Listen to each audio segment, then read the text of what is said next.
With President Trump beating up on Amazon, it's worth remembering that previous presidents, some of them at least, have bashed business as well. There's a pretty useful piece in the New York Times that put this in a little bit of historical context, some of which I'd forgotten. Barack Obama, for example, singled out Staples in criticizing the company for not providing adequate health care for its workers. And of course, he went after Wall Street banks on the issue of bonuses in the wake of the financial bailout.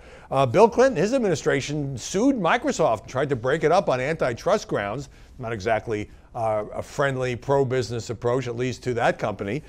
Jack Kennedy, this very famous quote that became public, got locked in a battle with steel executives after a major price hike.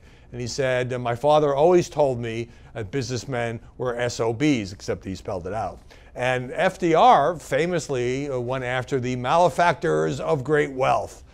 So when you think about that, there's obviously a tradition of inevitable headbutting between what's best for certain segments of corporate America and what the presidents who happen to be in office at that time really want. But the Times puts a more questionable spin on it, negative spin, I guess I should say, by saying lately Mr. Trump's anti-business rants have become particularly menacing and caused the stocks of some companies to plunge.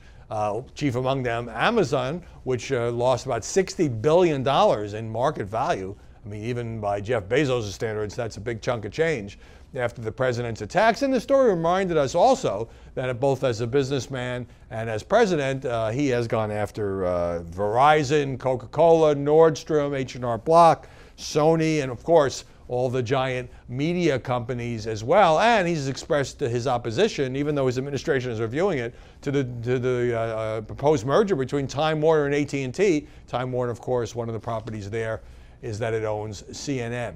So, we haven't had in the modern era a president who not only had no political experience, but spent his life as a businessman. And this is how Donald Trump has always operated. He's been blustery. He's engaged in hardball negotiations, threats, lawsuits, threats of lawsuits in order to try to come out on top as a business guy. That made sense in the cutthroat real estate and development world that he lived in New York and that he grew up in. It's very different when you're president, and a few words from you can decimate a company's stock.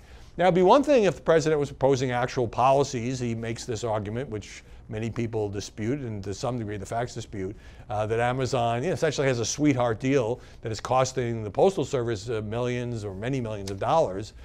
If that's true, by the way, first of all, the Postal Service is run by a board of governors, most of whose members are appointed by the president. But second of all major shippers and other major, Walmart, which has a lot of stores, obviously, but is also a major online retailer, would benefit from the same shipping rates. I think what makes this different and why the president is getting so much press and not even getting that much support from some of his usual conservative cheerleaders is that the attack on Amazon seems so personal. Yes, he's concerned about the Postal Service. Yes, he is concerned about the continuing problems of brick and mortar stores. You look at some of these shopping centers closing down. Amazon's not the only culprit there, but it's a major factor. But really, this is about Jeff Bezos and his other company, the Washington Post. The president has acknowledged this. He says the Post covers him terribly. He's said that to me. He's said that to others. And I think because it is seen as a personal feud, that he doesn't like Bezos, that he's fed up with the Washington Post, although the Post editor said just the other day that Bezos has nothing to do with the Post news coverage. The president has conflated these two in his mind. That's why the fact that other presidents have gone after business matters a little less, because this seems so personal. And whatever the merits of Donald Trump's arguments against Amazon, I think that is undercut by the perception, at least, that it is a feud. By the way, postscript, Amazon has said nothing about this. Well, it must be great to be in charge of Amazon's corporate communications department. You get paid a lot of money and you don't have to do anything. It almost never responds to reporters. It's a very secretive company. I know they want this to die down, but you would think Amazon would at least defend itself by putting out some facts from its point of view against the president's attacks.